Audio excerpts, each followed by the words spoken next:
litter. But every relationship that I talk to, I do a interview show on Thursdays on YouTube. Every person that I've spoken to that's in a relationship said, I wanted that man. I wanted her. I wanted him. And they were able to get that in themselves and then put that into the world. I wanted that man. And here we are together. Yeah. And then I talk to all these single people that are like, I'm going with the flow. I'm not looking. I'm not trying to date. I'm just trying to see. I'm just trying to check the vibe. Yeah. And then the vibe is showing you, nigga, you is fucking yourself and shooting yourself in the foot every time. So the idea of intentional dating to me is getting clear about what it is you actually want. What's deep want, down right? in your And then once you get the want, I think even going down a little bit further into the why. Because sometimes we'll think that we want a certain thing based on things that we saw in the past, based on things that we saw in the upbringing. I'll give an example. Struggle love is a thing in the Black community as well. Trauma bonding. Trauma yeah, bonding, of course. all of that is a thing. So for me, it used to be, okay, I'm gonna get with a man, I'm gonna help him build him up, and then we're gonna live this great life. But sometimes it don't work like that. You in the beginning, you struggling, and then in real life, the man might end up leaving, or you might get tired and then leave, and then you end up in these bad situations. So for me, I had to really think of, okay, why do you want this type of love, or why do you feel you have to work so hard in order to receive? Hey everybody, it's your girl DJ with Plan for Keeps podcast, and today I have a special guest, Jay the Gentleman, host of Dear Black Gay Men podcast. It's a weekly step out of our comfort zone to talk about all of the ups and downs along the journey to happiness. It's his weekly reminder of how dope it is to be a Black gay man who loves Black gay men. Episodes are streamed every Wednesday on Apple Podcasts, Google Play, Spotify, or wherever you get your podcasts. Today, Jay the Gentleman is here to speak about being successfully single, self-awareness, intentional dating, or vulnerability. How are you today? Unbelievable. Thank you for having me. Thank you for coming on. I am excited to speak to you. So, before we dive into the topics, I want to learn more about you, kind of your journey and what led you to start the podcast. Sure. So in 22, well, the longer story is in 2020, right after the pandemic hit, I went through a serious breakup. He and I were together for a while. I thought I was going to marry this man. The day that I was picking out his engagement ring, like I was about to pay for the engagement ring, is the day that he broke up with me. And so I went through this long season of just doing me. Can we cuss on here? Yeah. Okay. So I went with this like don't fuck with me season, long season of just doing me. And then when I started to date, there was this guy that I really liked. And we were on the apps and we slid in each other's DMs. It was a thing. But as the date was coming up, like I got a haircut, I got the car wash, I waxed the car. I was ready for it because I wanted to, knock his socks off. You sound really old school. Yeah, I love that. Yeah, I opened doors. Like I'm that kind of gentleman, Jay the Gentleman. Yeah. And so I was leaving the barbershop. We were supposed to go to a brunch Saturday morning, just got my haircut. And he texted me last minute and said, "Oh, I can't make it." And he stood me up. And so instead of just, being pissed off for a long time, I came home. I've always been into podcasts and I had mics and lights and all the whole nine. So I just decided to fire up my mic and talk about it and get, the thoughts out of my head, off my heart and into the world. And I signed off as like a kind of a love letter to Black gay men about don't do this shit. Like don't stand somebody up last minute. Yeah. And so every episode of the podcast really kind of just comes from that, where I'm sitting, in a room similar to this, telling people things that have either come up in my dating life, things that people ask me about now that I've had the podcast going on 2 years. And it really is just a love letter to us about how we can better love each other, better love ourselves, better love each other, better activate for, show up for ourselves and culture. How did you get to the point of loving yourself, because as you know, I'm trying to find the right word in of just how society looks at just being gay and all of that stuff. Did you ever have, first of all, did you ever have any point in your life where you didn't love yourself? Let me start there because there's plenty that I ran into. Okay. Tell me Yeah, definitely. how did you get to the point of loving yourself? Um, I I mean, I'm black as Christmas. Black is, black. Mm-hmm. I'm fluorescent beige. Like, I'm black. So I probably got a lot of the same messages about sexuality that a lot of people got about how being gay is wrong, it's a sin, abomination, all of the things. And so built into my upbringing, just like a lot of black people, is just this level of shame, this Yeah. level of um not being able to be myself. Yeah. And so for me, what really helped was going away to college, being in a different city by myself, and figuring out who I am. But then the kind of the different kind of self love came because I worked a long time in the HIV field. Okay. And so built into the work that we do is this idea that you can be yourself, and we'll figure out a way to make that appropriate for your life. We don't want to shame anybody. We don't want to discourage anyone from expressing themselves, their sexuality, their emotional life, however it comes natural. And so having worked in that field for, 10 years, I was constantly seeing messages of I'm okay the way I am. And eventually I just learned to internalize that. The difference, though, is I think that for Black gay culture, we get lots of messages about being sexually liberated. Yeah. But not a lot of that is focused on being emotionally liberated. And We focus a lot on the doing and bumping uglies, but we don't really talk about what happens in the heart. Gotcha. And do you think because you guys don't talk about what happens within the heart is why there's so much lash out, you think?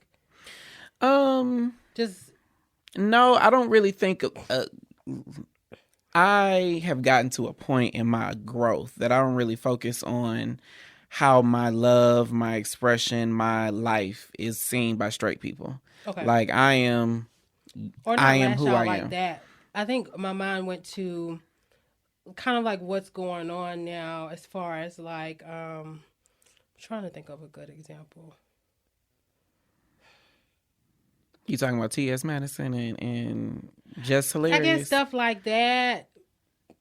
I guess stuff like that in a way, but I understood where both sides were kind of coming from, so not so much of that. I guess I'm thinking of lash out like, because I guess for me in my eyes, there seems like there's a lot of anger, right? It seems like in like some people, not some in the gay community, it seems like they're not like just living out their truth. It seems like they really care. It seems in a way they care about what heterosexuals think Yeah, in a way, yeah. and it comes off as lashing out. So that's what I mean, I guess, by lashing out, like the stuff you see on like the blogs and all of that stuff. Do you get what I'm saying? Yeah, I get what you're saying. And Yeah. I think that, so one thing that I truly believe is that my gay life is very, very gay. But I don't think that gay people are so different than, just general Black culture. I agree. And so to a degree, I think that we just live in a time where a lot of us are really concerned about what other people think, how other people view us.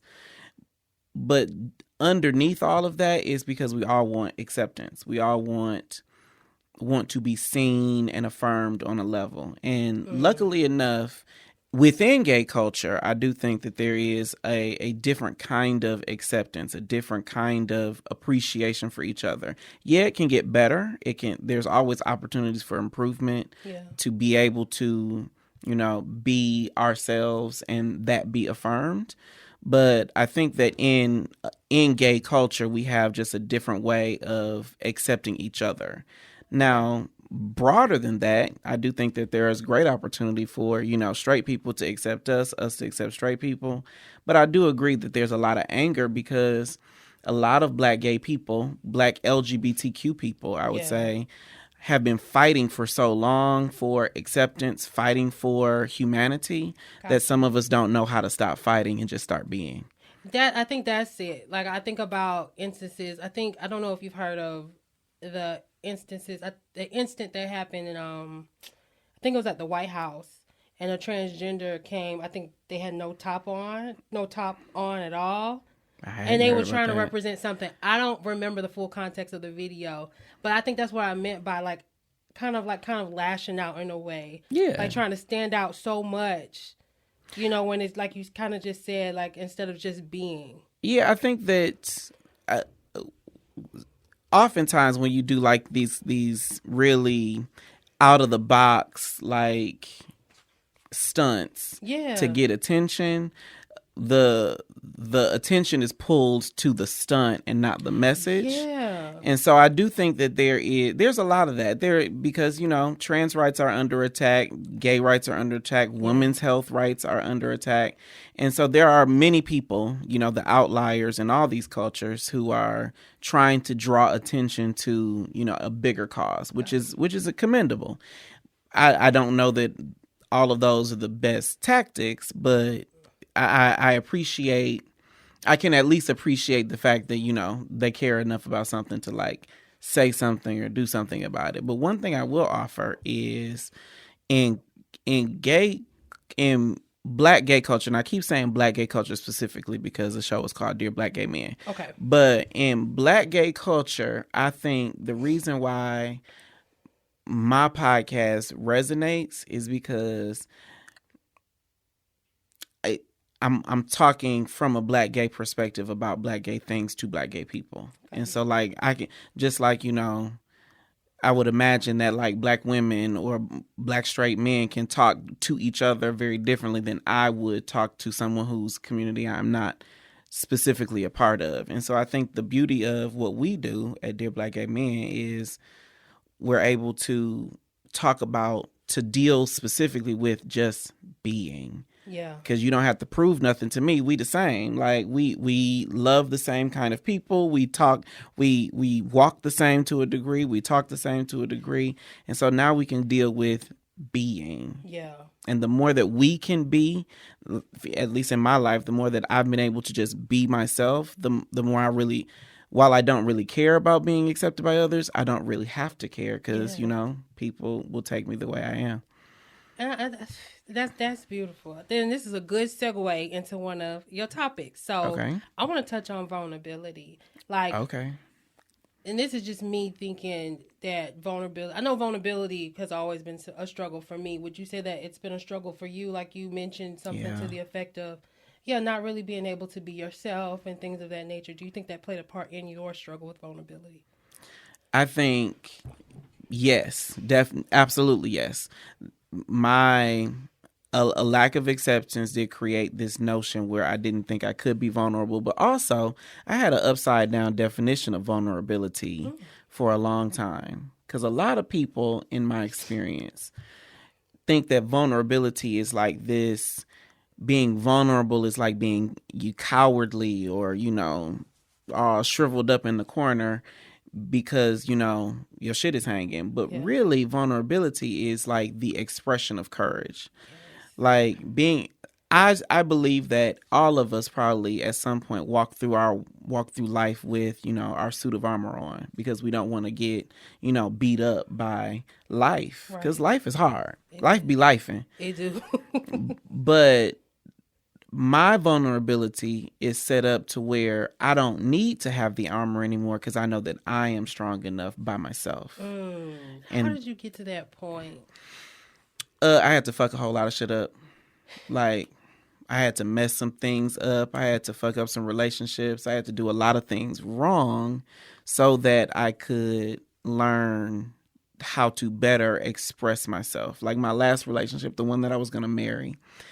I don't consider myself a tremendously masculine person, but he was way more feminine than I am. And I like men like that. And so I felt like his femininity demanded that I had to be more masculine. And so I ended up, you know, not being my authentic self. I ended up not having, this kind of hot and cold relationship with honesty and integrity, all because I was trying to be something else. So did that come about for you after he went ahead and called it off? Or like these thoughts started to come, or did you recognize it during the relationship and you wanted to push through? I recognized it during the relationship, but it wasn't that I wanted to push through. It's that I thought this is what I needed to be. Like, I thought that not being myself was appropriate. And because I didn't come with a really, firm concept of who I was in the first place. Gotcha. And so when you don't have, when I didn't have, and this came up a whole bunch of ways in my life, but when I didn't have a firm concept of who I am, then I'd latch on to any version of myself that kind of sort of looked right. Yeah. And I would just double down on that. And the interesting thing to my ex's credit, what he was breaking up with was the representation of myself that I gave him. He wasn't really breaking up with me, although he needed to break up with me. We did not need to be together. But he was just breaking up with the version of me that I had given him for 2 years. Gotcha. Do you think he felt that it wasn't you? Yeah.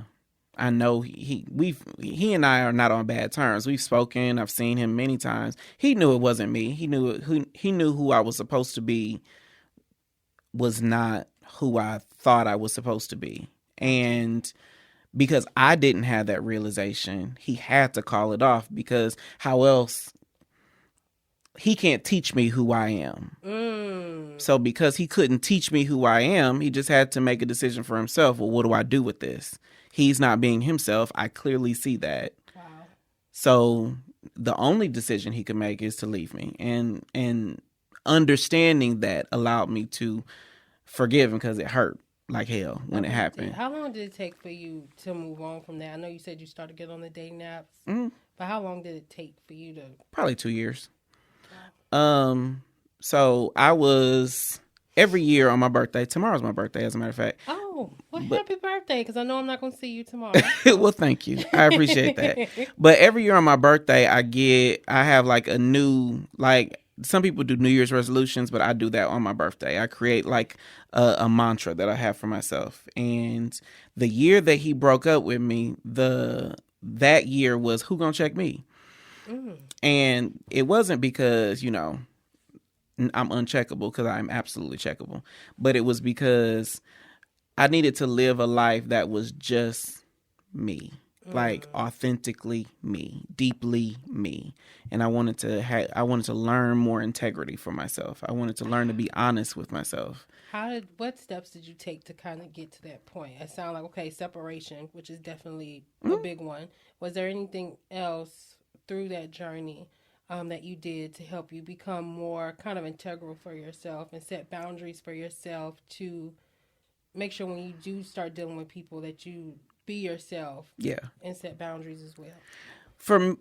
For that year, every time, and I remember, like, it was just like, because this year is different. My mantra is different. But every time I said I can't do something, I had to authentically ask myself, well, why? Even if it was, I can't wear, brown jeans with a black shirt. Like, well, why? Why can't I do that? Do I want to wear it? Is that something I like? Is it something that really doesn't look good on me? Or is it something that somebody told me at some point that I'm just not supposed to do? And I remember it was because my birthday is September 18th, and I wanted to wear all white. And in my head, I was like, I can't wear white after Labor Day. I can't. And then I was like, but why? Why can't I wear white after Labor Day? Who gonna check me? Who gonna check me? I'm gonna put on this all white outfit and I'm gonna live my best life. And I laugh about it now, but it was really small steps of, well, why can't I do that? And then in asking myself that over and over again, the things that I asked myself why about got bigger and bigger and bigger. Why can't I deal with my family right now? Is it because they don't accept me, or is it because I don't accept myself? Why can't I talk to this person right now? Is it because they got on my nerves, or is it because I ain't dealt with something? And so it started out as simple things like wearing white after Labor Day, but then it got to bigger things of, of course I can go around my family. What they gonna do? Who gonna check me? I like that. I'm myself. Who gonna check me? If I don't allow myself to be checked, if I don't put myself in a checkable position, then why would I ever have to fear anything? And then that kind of fearlessness is what played into vulnerability, being more courageous with who I am and how I express. And ultimately, that's what led to the podcast.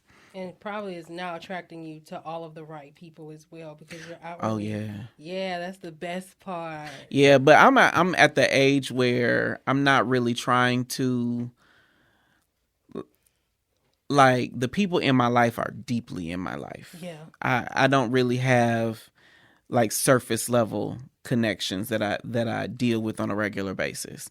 And so the more that I think about like the people that I attract to myself, the more comfortable I am with, if they want to be here, they'll be here. If they don't want to be here, I'm okay with that. And I think that's probably the best outcome of, my year of Who Gonna Check Me and all the other mantras that I've had since then. What's your mantra for this year? I'm curious. It's done. What that mean? So I'm a Virgo, and we have like analysis paralysis about certain things. We want to analyze and overthink and be critical all the time. And now that I'm committed full time to my podcast, to my live show, to all the things that I'm doing, I'm realizing that done is a lot better than perfect. And so this year I'm committing to getting shit done. And from one other thing is anytime that I can say I don't feel like it, I have to do it. So if I can use those words, I don't feel like, even if I'm going to the gym, I don't feel like bench pressing today, then it means I definitely got to bench press today. I gotta get that in my mind for working out. It's a struggle out here, man. I'll be consistent for like 2 days and then you got to find something that you love to do. I like lifting weights and using kettlebells. I like doing those things. But then again, like I said, the food be calling. And I think when the food call and I'm eating the food, I'm like, well, I already done fucked up. So, but see, you got to get out of that because it doesn't. It's not mutually exclusive. Like, because I definitely, like, right before here, I was at Wendy's. Like, do I want to get a double or a triple? But I went to the gym yesterday because I love working out. I love eating. And so I don't have any shame about having both of those interests in my life. See, so that's where the disconnect is for me. And I got to change that. So let me switch gears. So before we jump into another topic, I wanted to circle back a little bit. Yeah. When you talked about, your ex being more feminine and you being more masculine, what does masculinity look like to you? Or what do you define masculinity to be? It's funny because coming out of that relationship, I let go of it. Okay. Other people would say he's more feminine, but the gotcha is I can't grow a beard. I don't grow much facial hair. Oh. He had a full beard, was bald headed with a really deep voice. He was taller than me. So as I describe him, it sounds like he's really masculine. He was a bus driver. He could change a tire on anything. He could drive any kind of vehicle, but he had a full set of acrylic nails. He had a stank ass switch in his walk. Ooh. He popped his gum. Like, it was just, what I loved about him was just the mashup of these traditionally masculine features with traditionally feminine features. He cooked. Like, when I went into our relationship, I weighed 160 pounds. I came out at 225. Ooh. Because now I was going to the gym, so I tried to keep it in the right place, but he would smother anything. It was Sunday dinner every day. He made the best possible fried chicken in my life.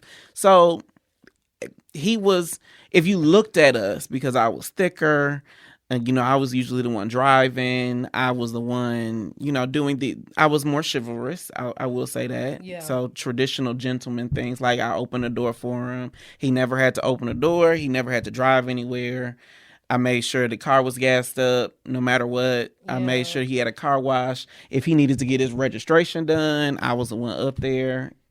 Once we put everything in each other's name. So, I did the man stuff. Yeah. And he did a lot of the woman stuff. Yeah. But I wouldn't call him feminine. He would. I wouldn't. But masculinity to me first, let me acknowledge that I think that every person, especially men, need to understand that we have both halves. We have everybody has a proportion of masculine and feminine energy, but masculine energy to me is doing, and feminine energy is being. Yeah. Feminine energy that we all have is Say it's that was creativity. my who gonna check me. Like I could just be myself. Yeah. And every time I had to be masculine, it was me doing something. Like me sitting on the sofa, I'm neither of those. But, being masculine was let me go and gas up the car. Let me go and change the light bulb. Let me go and open the door.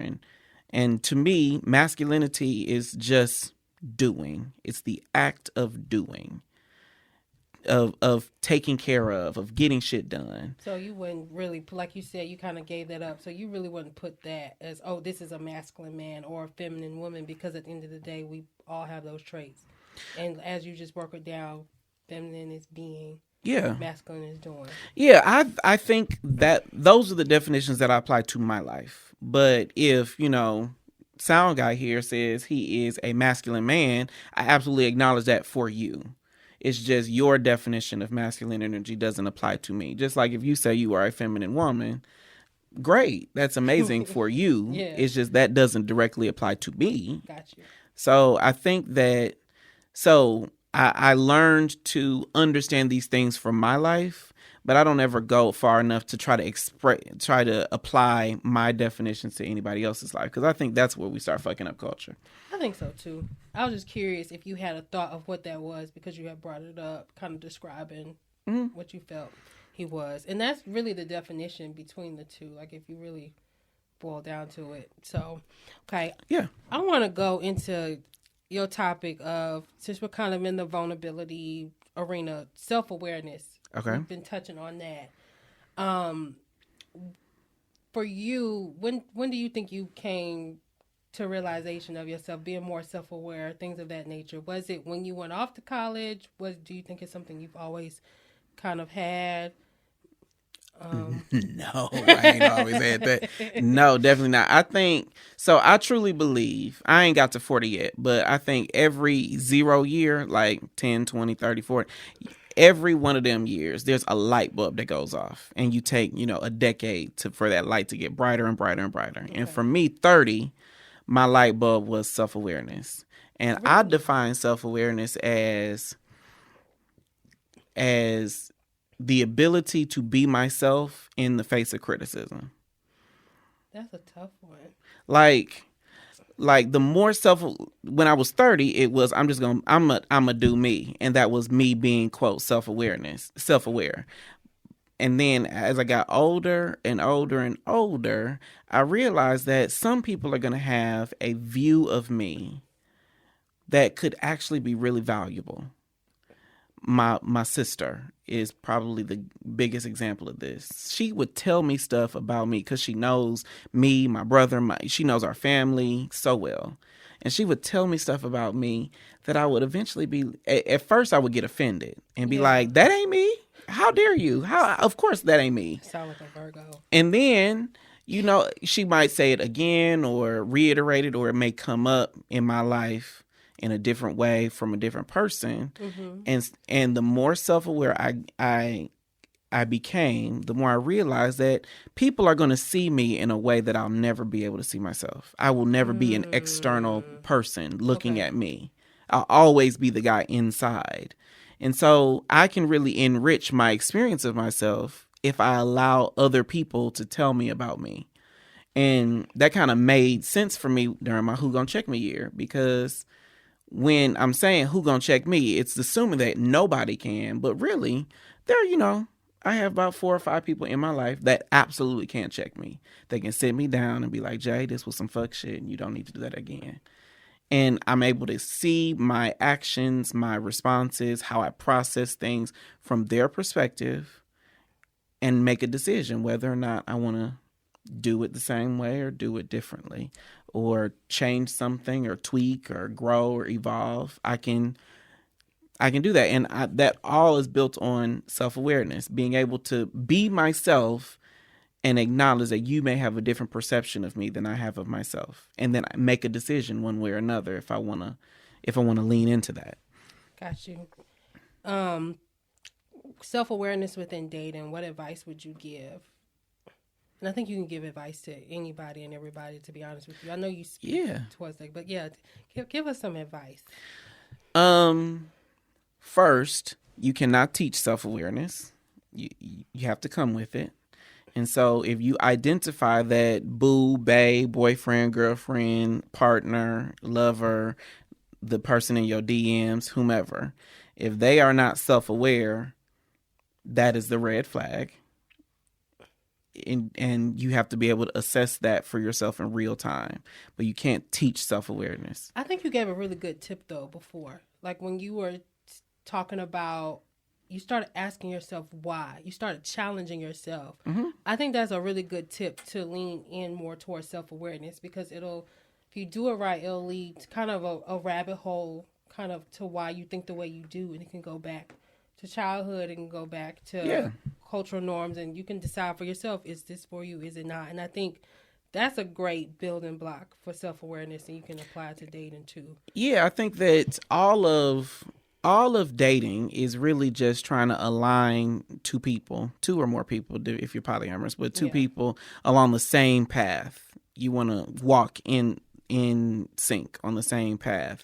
And in order to do that, I got to be able to be clear on who I am on that path. And you got to be clear on who you are on that path. And then eventually we'll be clear on the other person.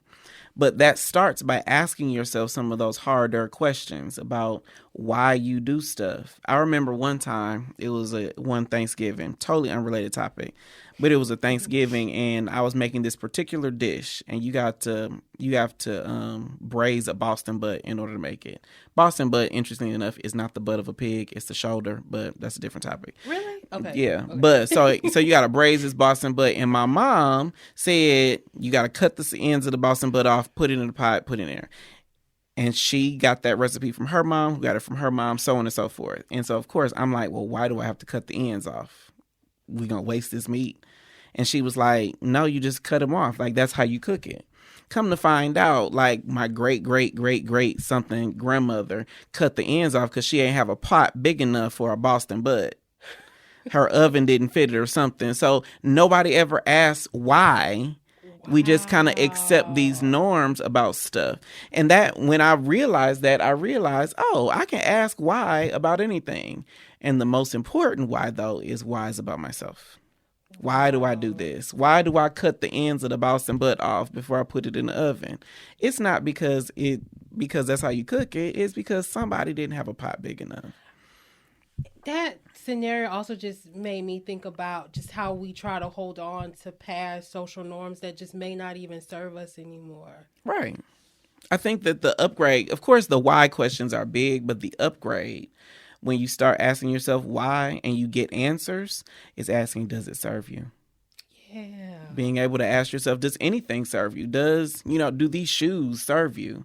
If you like being looking cute, even though your feet hurt, then yes, it serves you. But if it doesn't, you have the opportunity to do something different. Absolutely. Okay. So I want to dig into being successfully single. What does that look like? For a long time, I thought being successfully single was who gonna check me? I'm doing me. Don't fuck. But then I upgraded, and one of my friends, he's a therapist, and he posted to Instagram. He said he didn't write the post, but people be sharing things from all over the internet. He said the post said, being in a place of if it works, great. If it doesn't work, great, is power. And I think being successfully single means setting up your life in a way that is so dope, so amazing, so absolutely fantastic that people want to be a part of it. But B, if they're not, it's okay. How does one get to that place? Okay, so if someone is bitter, right? Yes. And they're stuck on their ex. Like they say they listen to this podcast and they just heard what you said. Yeah. And they want to get there. How do they build a dope life, not surrounded with the bitterness and hate for their ex? The So, like you said in the intro, the tagline of my show is how dope it is to be black gay men who love black gay men. But you can insert any group in there. Be a black woman, be a straight man. I'm assuming you're straight sound guy, but be whatever, right? Mm-hmm. And so, the way to do that, to find the dopeness in your life, is to center yourself. A lot of times we lose our dopeness. We give it away when we put too much emphasis on things that we can't control.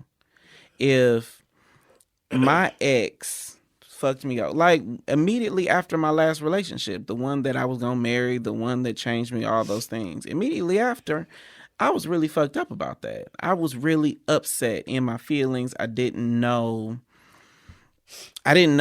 who I was because my whole life for years prior to that was wrapped up in being with him. Yeah. And so I was bitter for a long time. My life wasn't as dope as it could be because I woke up every day almost thinking about him, thinking about what I lost, thinking about what wasn't going to happen. And then at some point, I had to learn to center myself. Yeah, the breakup happened. It was fucked up. Yeah. I didn't want it to happen. Now looking back years later, I knew it needed to happen, but I had to center. Now, well, I'm single now, so what am I going to do? I can either sit on the sofa dreaming about him and trying to get him back, or I can do something different. And I think that when you're able to focus on yourself, mm-hmm. that's when you can let go of the bitterness of relationships of the past. You're able to let go of hurt from anywhere, whether it's love or your upbringing or all those things, and focus on who you are right now. Yeah. I was reading a book. It was called The Power of Now by Eckhart Tolle, and he said that everything that happens is a now. Nothing happens tomorrow. Nothing happens yesterday. Everything as it happens is happening right now.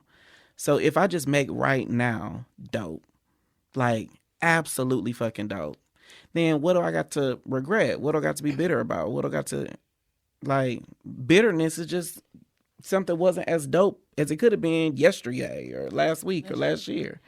So all you got to do in order to build that single life that is amazing is focus on now and focus on self. Absolutely. I feel like we've been talking about this all through the episode, but the last topic, intentional dating. Okay. What's your tidbit on intentional dating, and what does that look like to you? Well, so again, I'm talking from a black gay perspective because I've been gay since the beginning of time. But one thing that I see a lot, people send me DMs, they comments on YouTube, wherever they engage with me, I get questions about, well, why didn't such and such work? Or why didn't he call me? Or why did he ghost me? Or all of those things. And after I go back and forth a little bit, I can boil all of it down. Every single thing down to intention. Their intention was to, I'm bored and he's going to help me alleviate that. And so you got all wrapped up in this other goal when really your intention was, I need somebody to help me deal with this boredom for right now. And he did that. He fixed your boredom for that moment. And so I think we have these kind of uneven intentions when it comes to what we actually want. And for some reason, a lot of black gay men, and I'd imagine a lot of black people, are unclear about what are we putting out into the world and what do we actually want to get back. I did a video about intentional dating and posted on Instagram, and I spoke about how, like, when you're out here dating, I know a lot of women will just be like, I'm just going with the flow, right? Yeah. And they'll tell men that, right? But deep down inside, you want a relationship, you want a partner, but you don't want to look a certain way, or you don't want to look... Yeah, I want to be thirsty. Yeah, you don't want to look thirsty.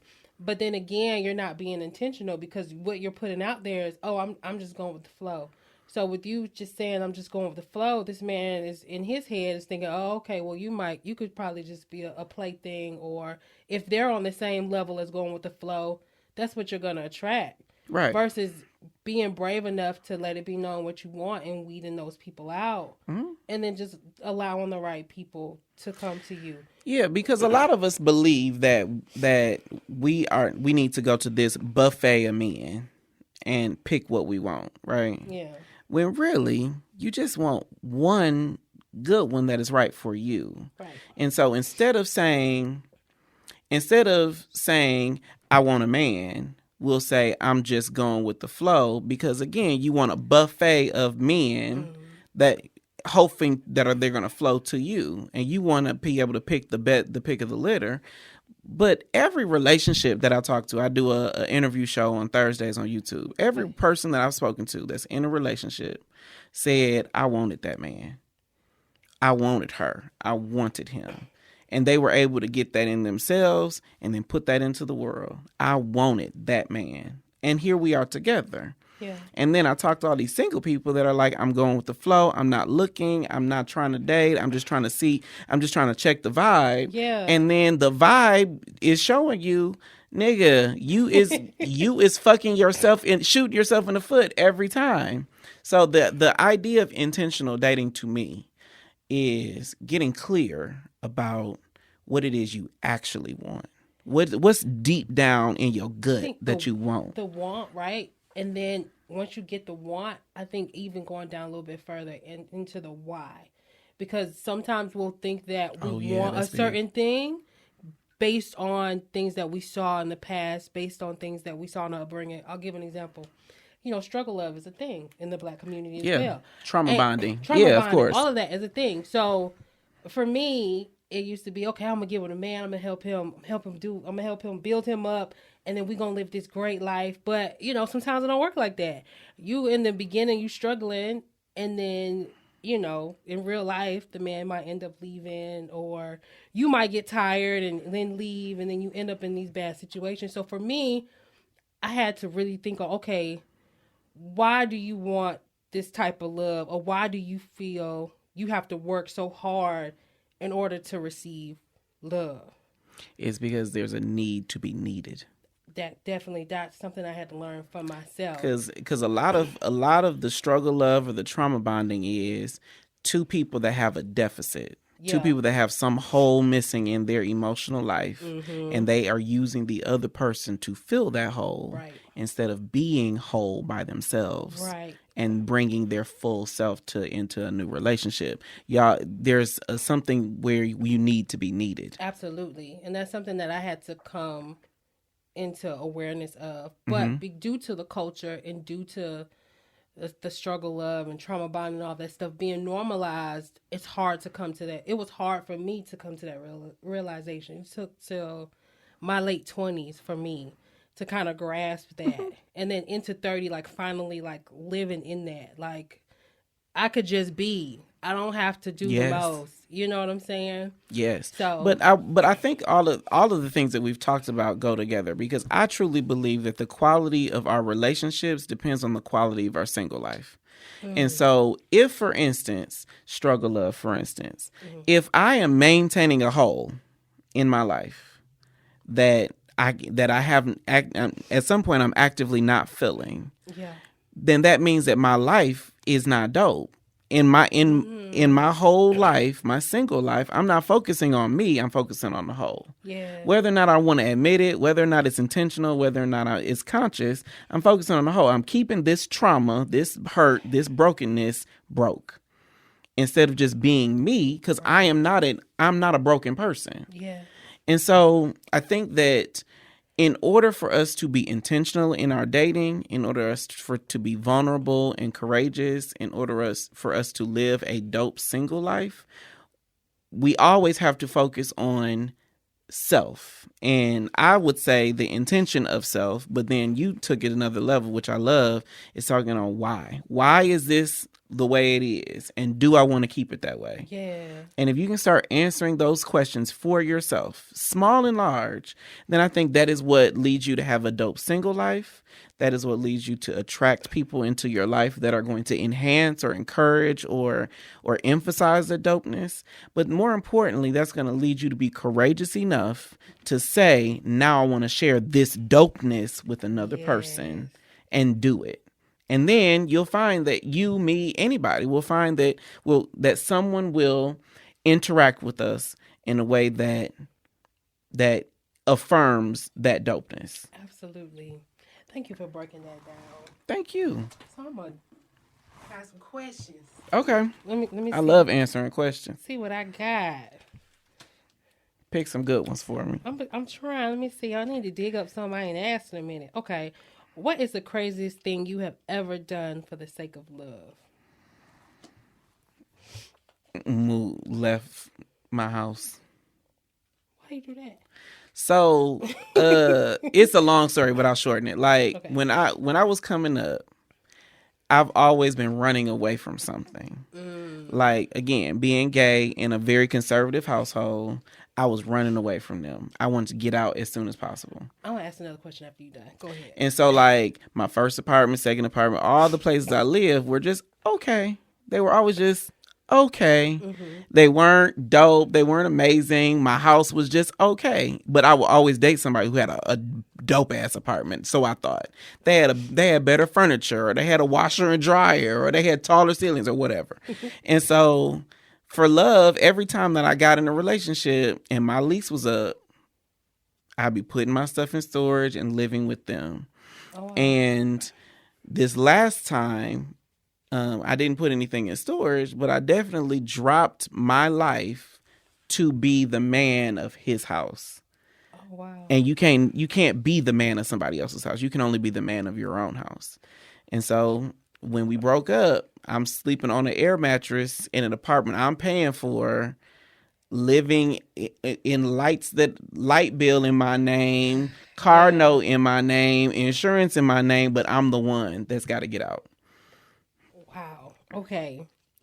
I have a question. I'm trying to figure out how to ask it.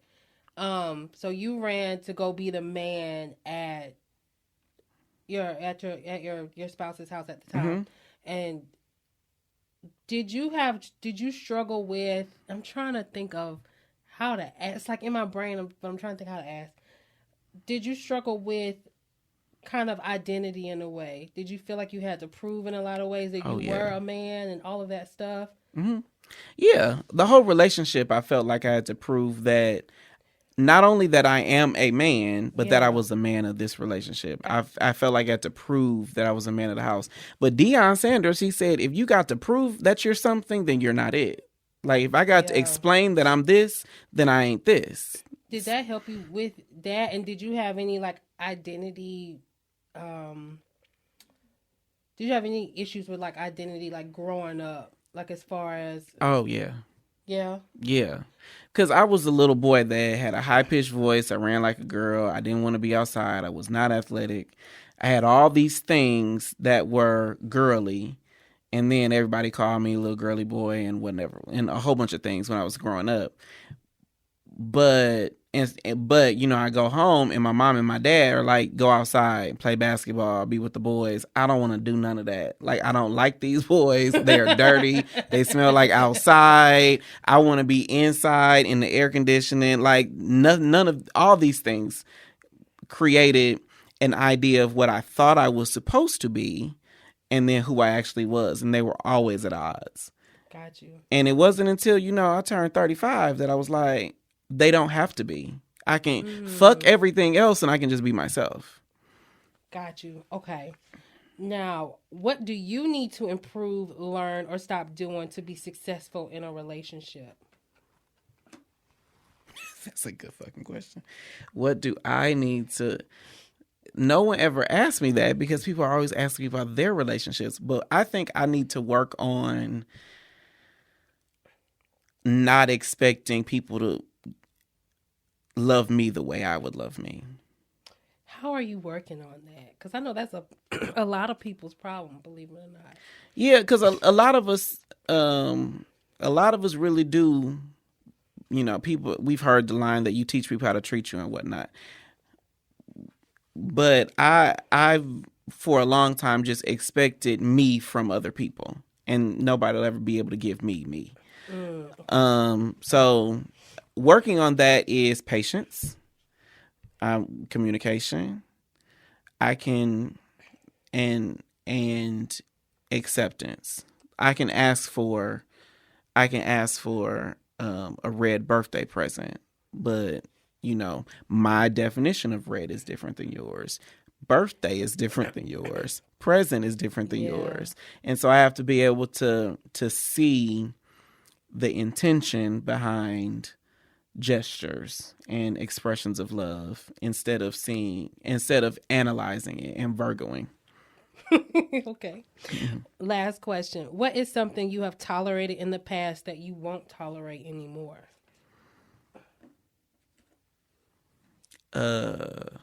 Half-heartedness. Like, I'm pretty fucking dope. I think I'm a catch. And I'm a firm believer. And it is, braggadocious to a degree, but it also, everybody should think of themselves that way. I agree. So if you're not excited to have me, if you can't express that in a way that I can receive it, then okay. What's your love language? Words of affirmation. No. Words of affirmation. And then quality time after that. Got you. Okay. Where can the audience find you? You can follow me on Instagram at JAI the Gentleman on Instagram. JAI the normal way, Gentleman the normal way. No crazy letters in there. And then you can listen to my show, Dear Black Gay Men. We stream on Apple Podcasts, Google Play, Spotify, YouTube, or wherever you get your podcasts. And then at Dear Black Gay Men anywhere, or at JAI the Gentleman anywhere. Awesome. Thank you so much for coming on and blessing us with just all of the tips and information. Thank you for having me. And until next time.